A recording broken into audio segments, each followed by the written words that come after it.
Welcome to the Salty Seekers, where you can hang out with friends and talk about all areas of spirituality and the metaphysical, while knowing you don't have to be pure love and light to do it.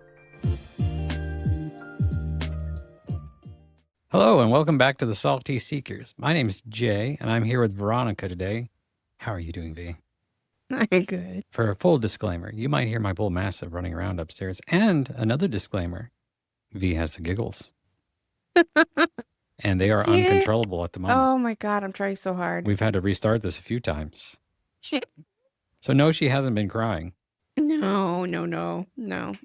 He's been, as soon as I call down, he'll say something that makes me laugh again, and like I go off. Her brain has resorted to 12-year-old boy this morning. Yep. So this is I'm either going to get it together. I've asked for help. I'm either going to get it together and get grounded, or this is going to be a fun show. I let the vibes just feel the rise. See, 12-year-old. This is going to be one of my favorites, I think. Well, she giggles. Today we're going to go back over some more viewer requests and questions or that kind of thing. Get my What you got? Grab my mouse over here. Oh so my God.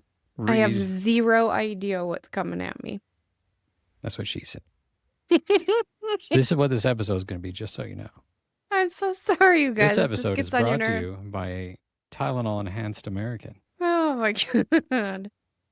Ooh, every once in a while, I have that part of my brain that's just like you said, like a 12-year-old boy that just finds everything dirty and funny and like, oh my God. Yeah, I'm a hot mess. My glasses are all messed up now because I keep messing them up, laughing and crying. Oh my God. My face hurts from grinning. This is great. Oh man, bear with me. You're either going to love this episode or you're going to really hate it. And if you hate it, just turn it off. It's okay. We let the energy flow. And this is where we are right now. Surprise me. What do we got? Hang on, let me see if I can find the name in it. Let's see a name in this one. Please don't be anything funny. Please don't be anything. I don't see the name, but we'll read it anyway. It says, "Hi, Veronica. I've been listening to the Lyman Stargate Light Code. Activate your starseed DNA. I notice my body is vibrating to the music. Does this mean I'm a starseed? And what is a starseed? I was thinking you and Jay might explain what that is on your Salty Seekers podcast." Well, thanks for listening. And I think she probably meant Lyran instead of Lyman. I may have read just that. a typo. Yeah. No, probably just a typo. If you aren't familiar, Lyran, Lyran, Lyran, from the planet Lyra, those are lion beings. And most of them don't live there anymore. They tend to they can live a few different places, but the ones I've dealt with live mostly in the Pleiades. They're technically Pleiadian, but they're not Pleiadian heritage. They'd be like Lyran Pleiadian, because there was a big war on Lyra and they are now refugees, if you will. Anyways, so she's saying she was listening to meditations that are aligned to that Lyran energy. And when she's listening, she gets like vibraty. Is that what you're saying? Mm-hmm. Well, this is a yes, no answer. So it doesn't necessarily mean that you are a starseed. It means that your vibes are going up. You have some kind of gifts, whether it's clairsentience or something where you're feeling that energy and your body is responding. And the other thing I want to say is that given the fact that you're even drawn to a Lyran meditation tells me that you probably are a starseed. The fact that you're here in this day and age and have gifts and are drawn to that kind of thing tells me you're probably a starseed. So all the vibration is telling me is that your vibes are raising. You're feeling that energy going through. And that's totally normal. Keep going. What do you think? Have you ever had experiences like that when you're vibrating? Feeling tingles, buzzing, vibrating? As well established, my gifts in that area are not as strong as you, but I do occasionally feel stuff. I I don't really know what it means or associate it to any one thing. Usually it's just out of the blue. Like, what does this mean? Right. A lot of times also, and I'm not saying this to like startle anybody, certainly don't be afraid of this. But also when people are like, if they astral travel, if they're trying to astral travel, a lot of times right before they're ready to pop out of their body, like when they're meditating, they'll start vibrating, but it's a different vibration. Like sometimes you can just feel yourself like vibrating, like zzz. Other times you might get tingles, but when you're ready to like pop out, it vibrates stronger and slower. It's like more like Instead of just like, it gives a like pulse. yeah, it feels more like a bass drum. Dum, dum, dum, dum, dum.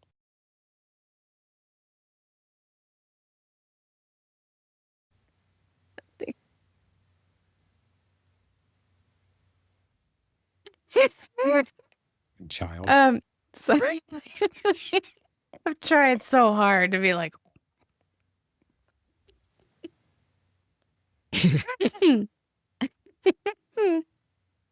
Don't cut any of this out. This must stay. no way. This is a good humorous snippet for people to see a new side of you. Oh my god. um so anyways, it's more like bzz versus a bass drum, like your whole body will feel like,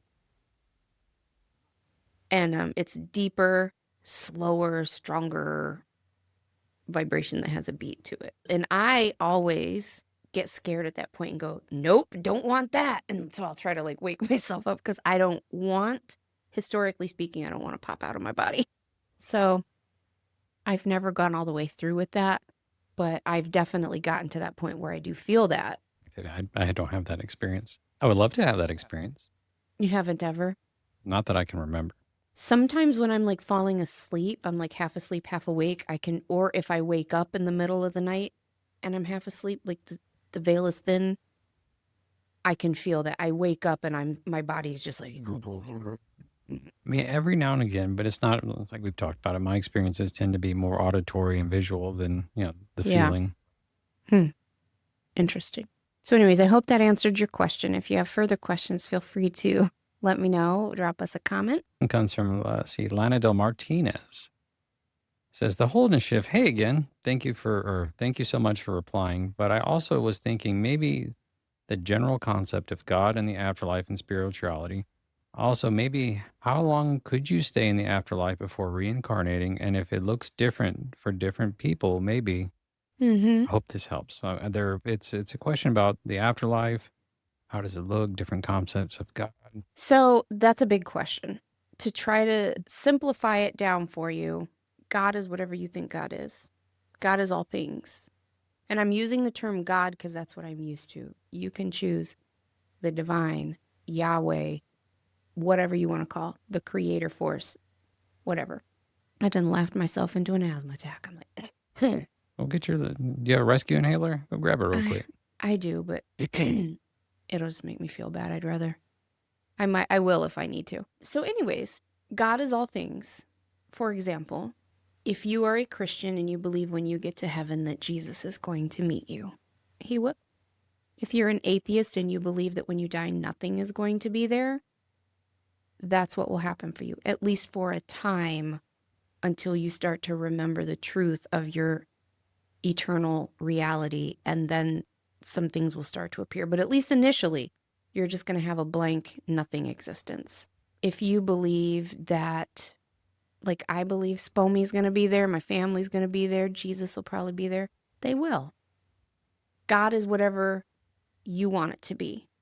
If you think Christianity is right, then it's right for you, etc. So God is all things. What God really is, not necessarily a being, it's a creative energy force that is all-knowing all things and full of divine love and compassion, full of understanding, loves to experience all of his creations. Just like, Jay, you're really into train sets. Imagine that if you had like... I think that was a Tylenol call out. If you had like 20 different train sets, you would have fun playing with all of them. Like, you love trains. Like, they're all cool. Like, you know what I'm saying? Like, I have a bunch of different pendulums. I think they're all pretty. I like to collect them. It's kind of the same thing. Like, there would be times where you play with all of, like, he likes to experience reality and creation through each of his little creations. And so That's how I see God. Infinite loving, creator, understands all things. And what was the other parts of her question? Let's see. How long could you stay in the afterlife before reincarnating? Was that all pertaining to God, though? Yes, I said the general concept of God in the afterlife and spirituality. Then also, how long could you stay there before you reincarnated? And then you answer the part of if it looks different for different people. Got it. So, as far as the afterlife, that can look like whatever you want it to look like. First of all, I don't think that there's just one place. Like, you're not going to just like show up at heaven and it's a big empty room and like all the people that have ever been existing are there. You're kind of there. You're part of everything, but yet you can have your own reality, such as I'm on Earth, I'm part of everything human. However, I have my own house I live in. I can go out and meet people, but I'm kind of doing my own thing. It's like whatever you want it to be. If you want to today dream that you are surfing on the sun, you are. If you want to dream you're building your own house and you're a lumberjack, you will be. If you want to come visit your family here and see how they're doing, you will. It's just a matter of it's like instant manifestation. So if you think it, it is. And it happens that fast. Now, also, while you are in heaven, though, you're preparing for your future lifetimes. You might not just be preparing for the next one. It might be the next several or several down the road that takes a lot of prep. But you take classes, you go to therapy, you take time to heal from whatever you've gone through. You take time to prepare for whatever you're going to be doing. You may need to take classes. You know, if you're going to come back and reincarnate because the plan is for you to become some astrophysicist and you're going to invent something that changes the world, you need training to know how that happens. You know what I mean? You need that innate ability to help with that. You need to know what the future plans are for Earth so that your soul can help go that direction. You take classes to prepare yourself on what's happening and what you're going to be doing. You're also meeting with your guides and with the councils that are kind of overseeing your case, if you will. There are different councils of wise masters and really evolved souls that help plan and coordinate. They're like project managers. They help plan and coordinate all of the lifetimes of you and the people in your soul family to coordinate, meet the needs, make sure everybody's learning the lessons. How are you going to rendezvous? What do you plan to accomplish in this lifetime? If they're like, you've really been on this trend of healing this particular wound, we're really making headway. This person that you always get a good response for is going to be incarnating. We think it would be best for you to be born as their child and you guys like really top off this lesson. And you're like, I was thinking I could go back and like be with none of them and work in the circus because, dude, I want to learn how to fly on a trapeze. And they're like, probably not this time. Probably not this time. Maybe next time. So you're working with your team to collaborate to nail down the plans for your upcoming lifetimes and who's going to be there. And then you get all your contracts signed and you get ready to go. Or you might choose to hang out for a little while. So everybody's different with how long they tend to stay there. It's not typical that it wouldn't be very long. First of all, remember that time doesn't really exist there.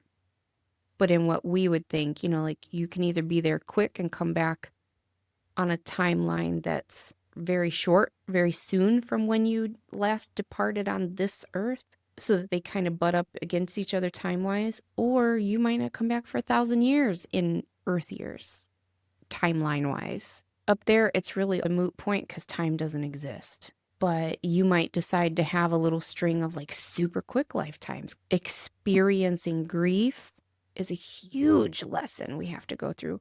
So sometimes someone might be born for 5 minutes. They do that so that the people playing those parents can experience the loss of a baby. Sometimes it's a couple years, you know, whatever. What are your thoughts, Jay? We can go down so many rabbit holes. So you're talking about, well, it's no time there, but we can Hmm. pop in 1,000 years into the future. Could you pop 1,000 years into the bag? Does linear time matter there Right. as far as what's going on Earth? Yeah, you can go either direction. For example, if you live 1,000 lifetimes, in any given lifetime, you might have a handful of them that are more closely related to this one, where you're doing the same things, working on the same stuff, have the same point of view.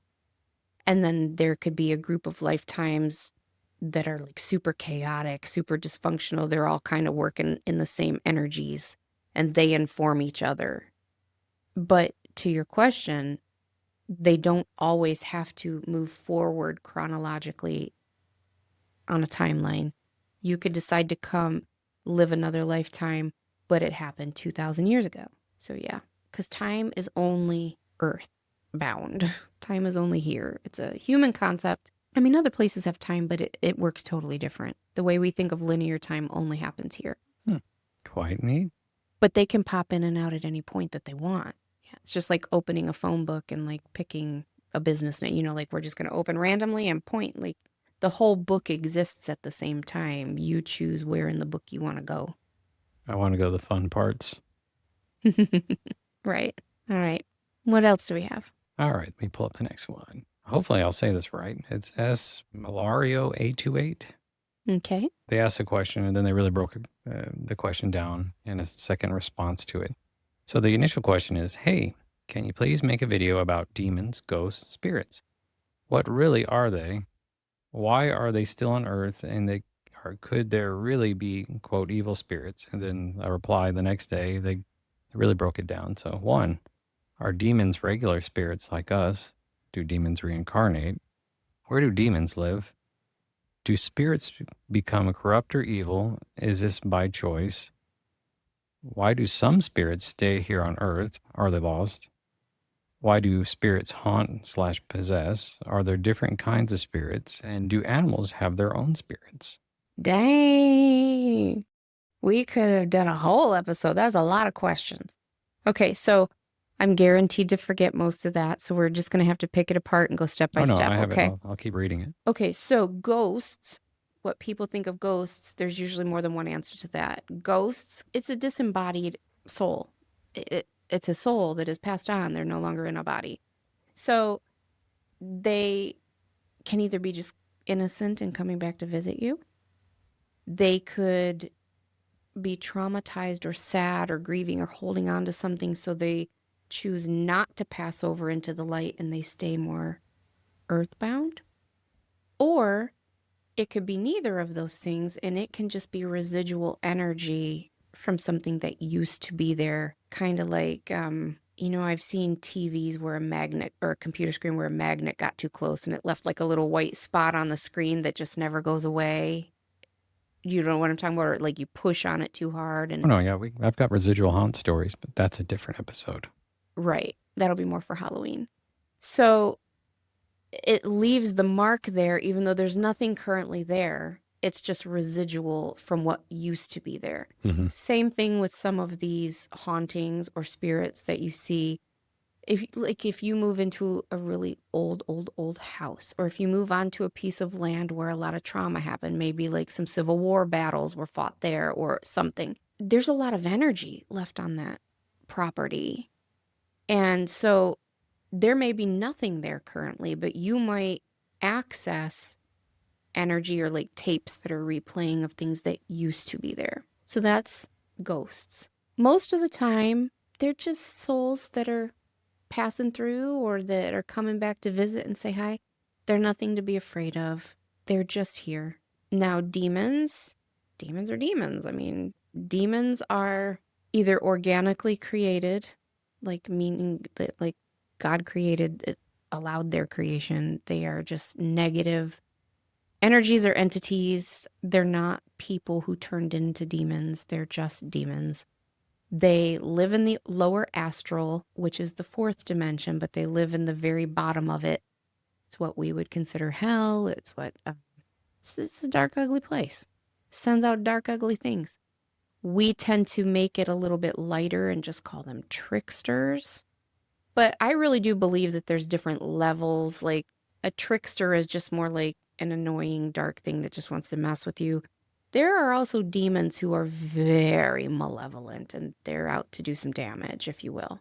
Also, if there was a lot of dark energy in a place, a lot of chaotic energy, a lot of violent energy, something really bad happened, or if you're a person who's just constantly thinking, I think something bad's happening, I think something's bad happening, you, by the power of thought combined with energy that's already there, you can actually manifest and create this swirling dark energy that turns into a being. You can create a demon, you can create a poltergeist, you can create these dark forces in your home, in your space, wherever, just by the power of your thought and intention of constantly thinking about it. So that's why you have to be very careful about what you're thinking and cleanse your space, cleanse your mind, keep your thoughts good, because you can actually create them. Now, actual demons, they live in the lower astral, which is like the bottom levels of the fourth dimension. Do demons reincarnate? No, because they don't live lives to... That would be like saying, does the devil reincarnate? I mean, the devil's the devil. He's not incarnating. He doesn't reincarnate. They just are. They aren't on the same path. Angels are just angels. They're angelic beings in service to the divine. That is who they are forever and eternity. Same with the demons. All right. Do spirits become corrupt or evil, or is it by choice? Spirits? No, I was going to say, people become corrupt and evil. And if you were a corrupt and evil, mean person, you might perhaps, not always, but you might perhaps carry that with you for a short time when you first die, especially if it was sudden or something where you don't realize you've died yet, or you're just so bitter and evil when you're here that you don't want to cross into the light and you stay as an earthbound type of thing, and you just carry that same toxicity with you until you decide it's time to let it go and cross over and heal. So in that sense, they can, but not once they're over there. If your sweet little old grandma dies and she has never had a mean bone in her body and she crosses over, she's still going to be sweet grandma. She's not going to turn evil. You don't have to be afraid of her. Okay. Why do some spirits stay on Earth?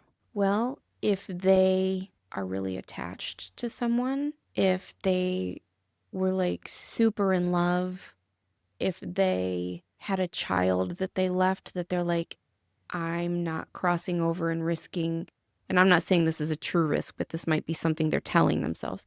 I'm not crossing over and risking not being able to come back and see my child, help my child, be near my child. I'm not crossing over until my child dies too, type of thing. It could be if you pass over and you're just so grief-stricken to be that you did not want to die. You have these babies and you just feel anchored to this earth until that starts to heal a little bit. You may have lived a really rotten life. And although we know that there's nothing but love over there for you, that Christian concept of hell isn't necessarily a real thing. If you die and you think it is, you might be it's getting hot in here. Yeah, you might be I ain't going into that light. Because I know what's waiting for me over there. I ain't going there. I'm going to stay right here. So, I mean, people have different reasons why they might stick around. If you die unexpectedly, sometimes you're just super confused and you have no idea what's happening.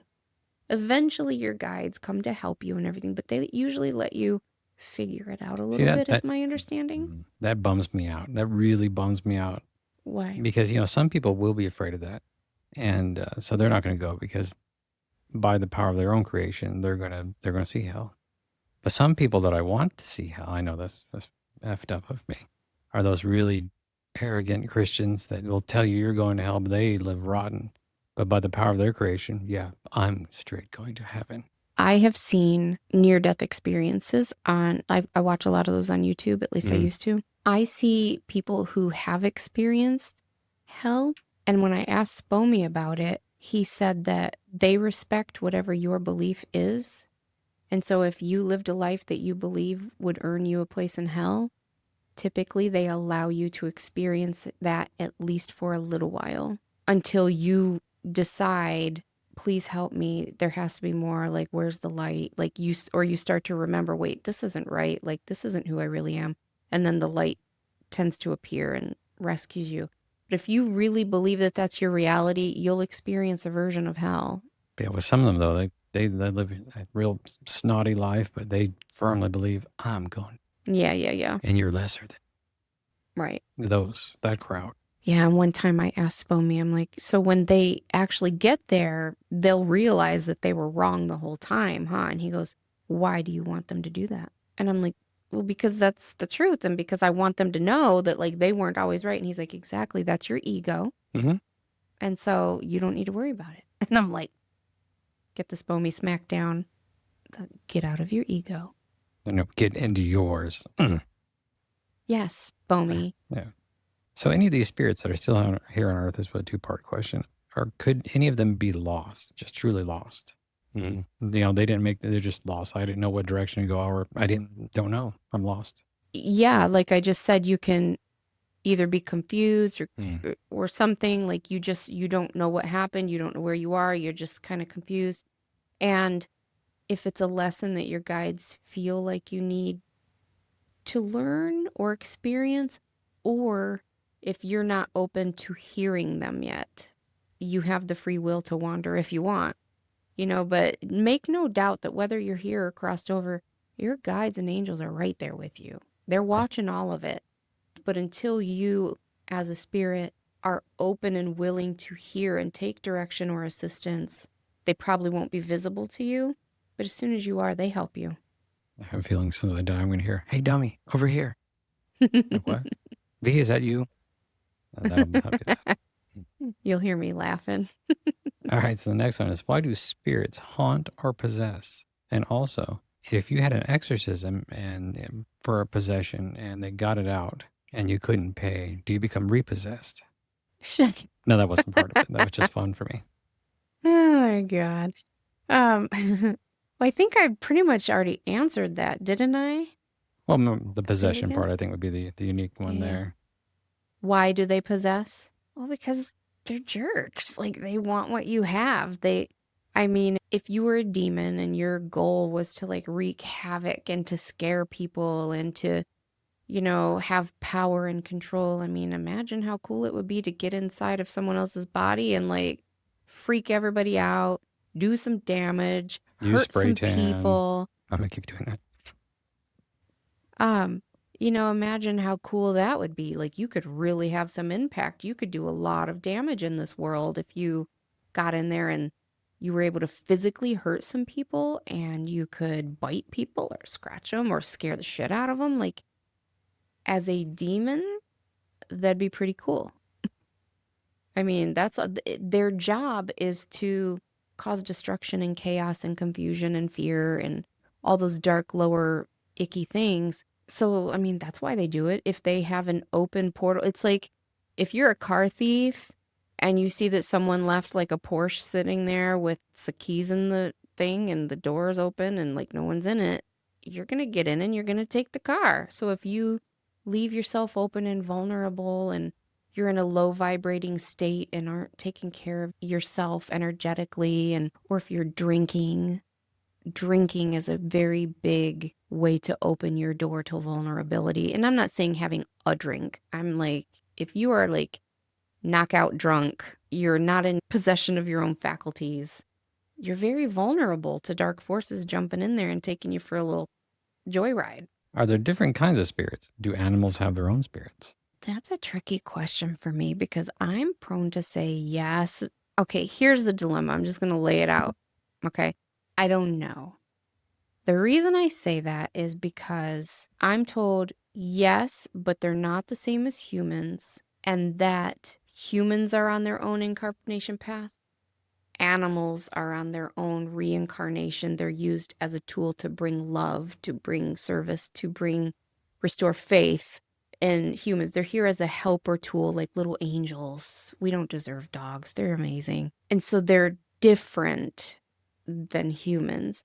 But then you have people who have the belief system that like you experience all the things, which means you experience being a rock, you experience being a dog, you experience being a frog, you experience all the things. So I know that Spomi has told me no.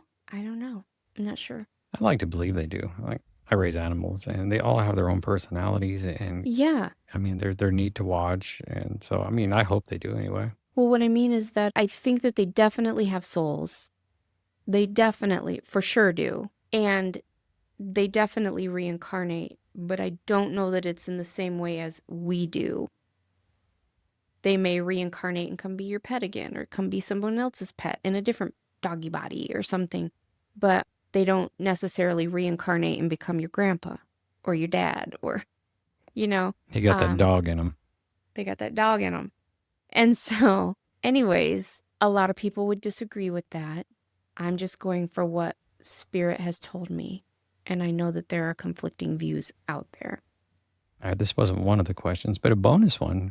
You used the phrase, so the difference between spirits and poltergeists. Spirits are actual disembodied souls, disembodied spirits. You know, they used to be a person, they're no longer a person.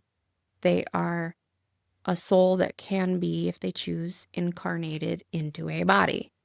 A poltergeist isn't a real thing. A poltergeist is like a bundle, a swirling cloud of frenetic energy that is created by chaos or trauma or low vibes in a space that is created by humans, if you will. I don't know if it can take on an intelligence of its own.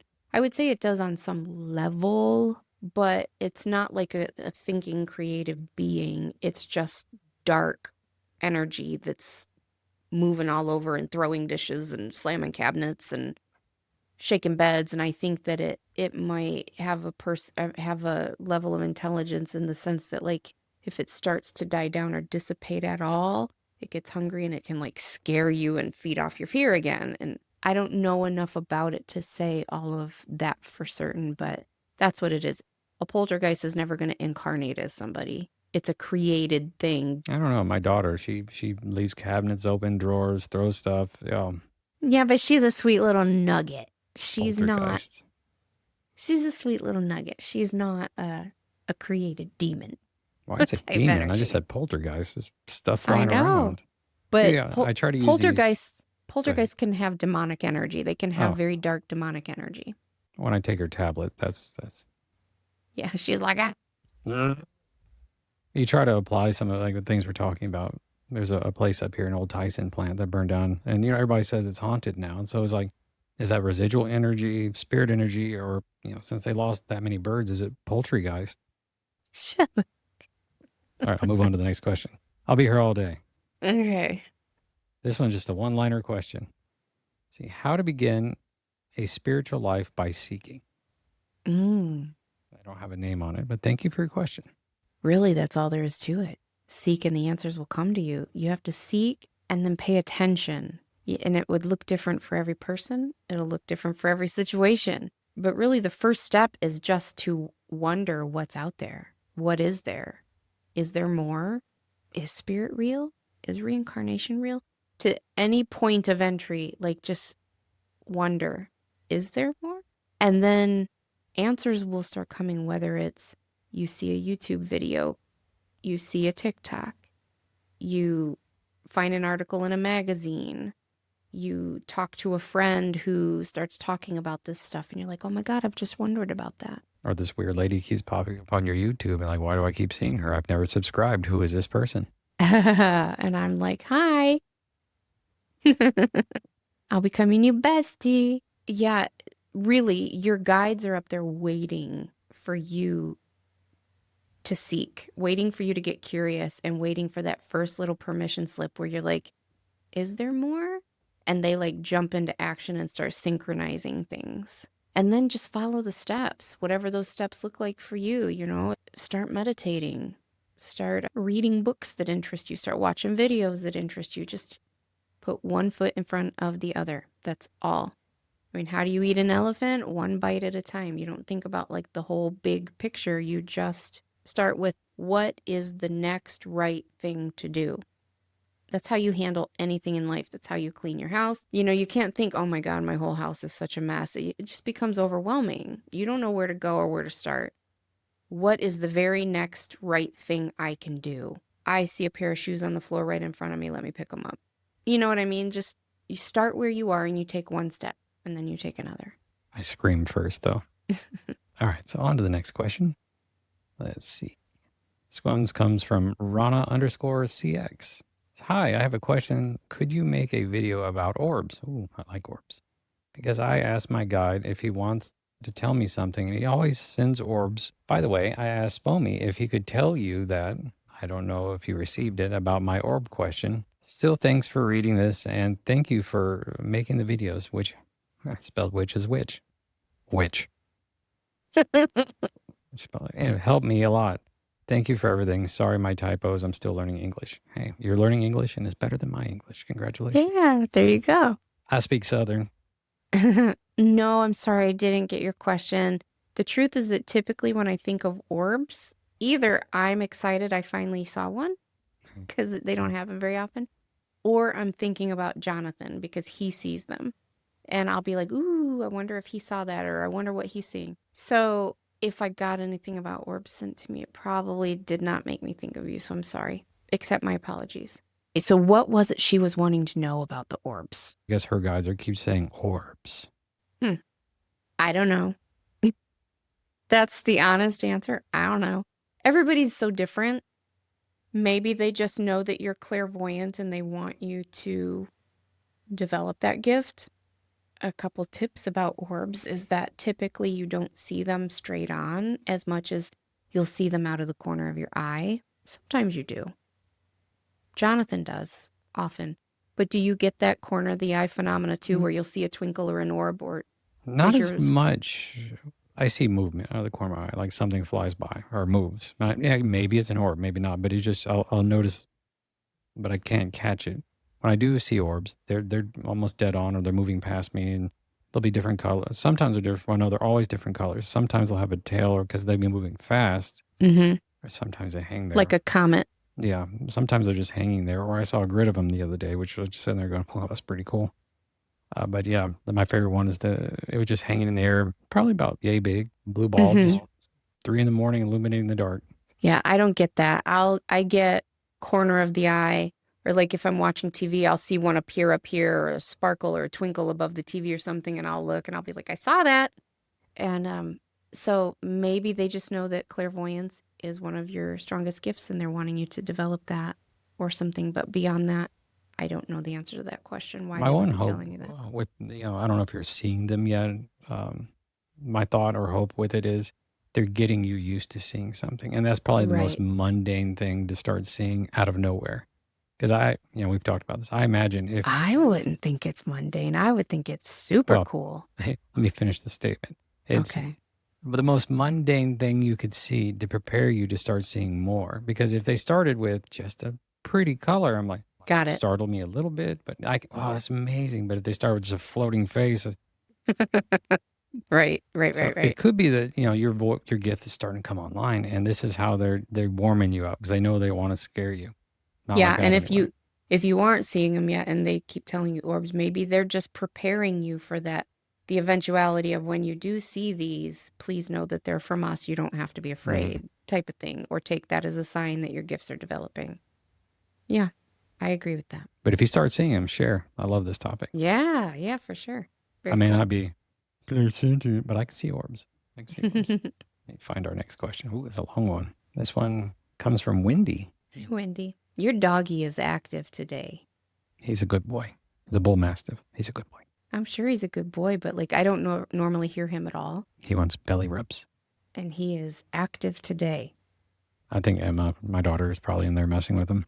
Aw. I've heard her feed a couple times, so yeah, sometimes she'll go in there and she'll play with him and want to scratch his head. And he's gentle with her because if you want to lunge his weight at her, not aggressive, if you ever...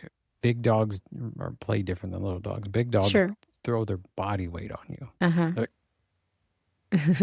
Do you remember when I told you the other night I was having a dream about a big brown goat? And that, when I looked at it and, smiled at it, I felt love towards it, oh, hi. And it, leaned onto me. It put its weight on me and, to show affection. That's exactly what it did in the dream. And when I was like, oh, hi, and I like started to scratch its head or something, and then we had to stop it because it went to like fully like flop onto my lap, and we were afraid it's going to break our legs. Someone was sitting next to me. We were like, whoa, whoa, whoa, whoa, whoa, whoa, whoa. Yeah, I was ready for a full cuddle. Yeah, because it was heavy. But that's exactly what it did to Hmm. show affection. It like leaned on me. Yeah, that's how the larger dogs do. They'll throw the whole body weight and try to pin you down. You're gonna love me, and you're gonna love me now. Kind of All like right. me. I just throw it on you. Don't bring the giggles back. Dang. All right. What's next? Back to Wendy's question. Okay. All right. Hello, I'm Wendy, and I'm 19 years old, and I just started using my new pendulum. Aren't you young? I'm close to that age. She's not. He's got jokes. Mentally. I Okay. started asking my spirit guides about their names and more. Now I'm asking questions about my past lives, and for that subject, I've asked, I guess, to meet or feel Metatron and the energy, and it's amazing, like you said. But for like one life, it's kind of giving me confused answers. And I already know that maybe my vibes weren't high enough. I still have two questions for you. Can Metatron give me specific details about my past lives?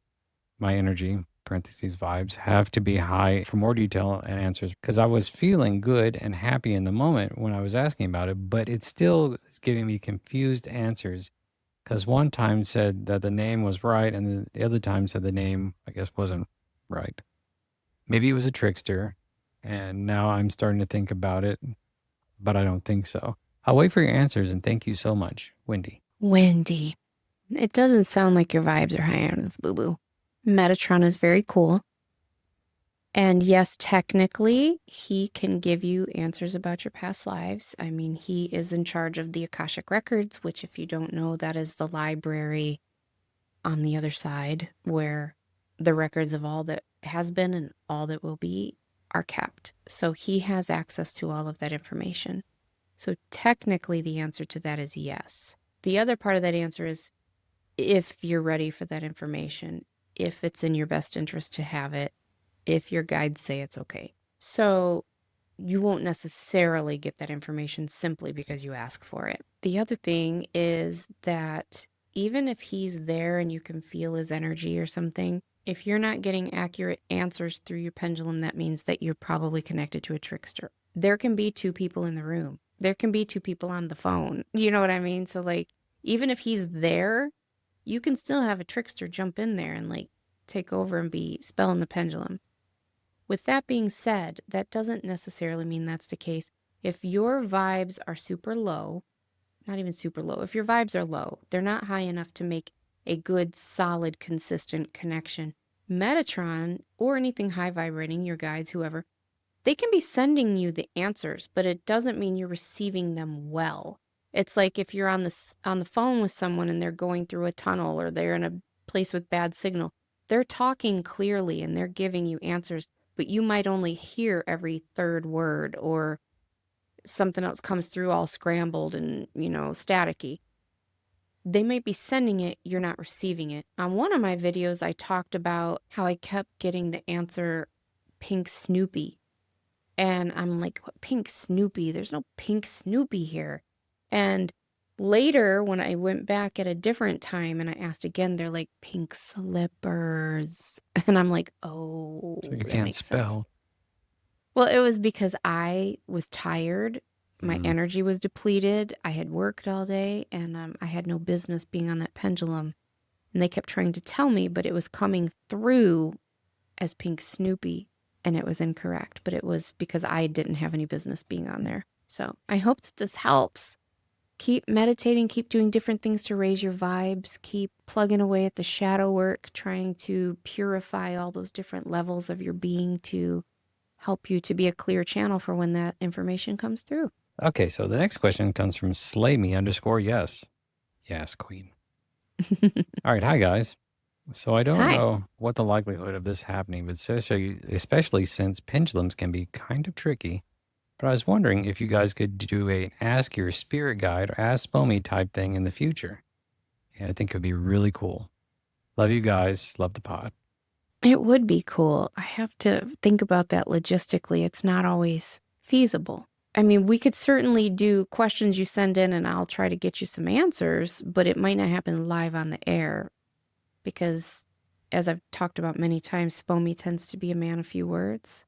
Takes a Woman. little prompting sometimes. Spomi can be a man of few words, and I usually have to like, come on, give me more, give me more for the people, give me more for the people.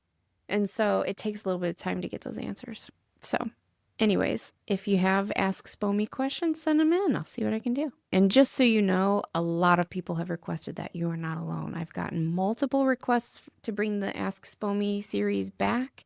And so we might send me questions, you guys. I get a lot of questions asking if I will, but not a lot of questions for Spomi. So I'm willing to. Just send me some questions. All right. All right, on to the next one. And I'm pretty sure I responded directly to this person, but we can answer it for everybody because always there's more people with the same question. Yeah. Let's see. Hey, Salties, I need help. I'm struggling with comparing myself, my gifts, my experiences with other awakened people. I have friends who have such amazing experiences, and I want to have them as well. I fear that my eagerness is blocking me from opening my gifts. How can I just be? You really have to detach from the outcome of that. You have to just be okay with if nothing ever happened, that's okay. If you are just working on the things that will better your life, if you're meditating, if you're living life with intention and doing things that are in alignment with where you want to go and with who you are, if you're doing the things you need to do, then it is a natural consequence of those things that if you have gifts that can open, that they will start to do that. So you don't have to force it. You can't force it, but you don't have to try to force it. You don't have to stress about it. You just have to stay the course.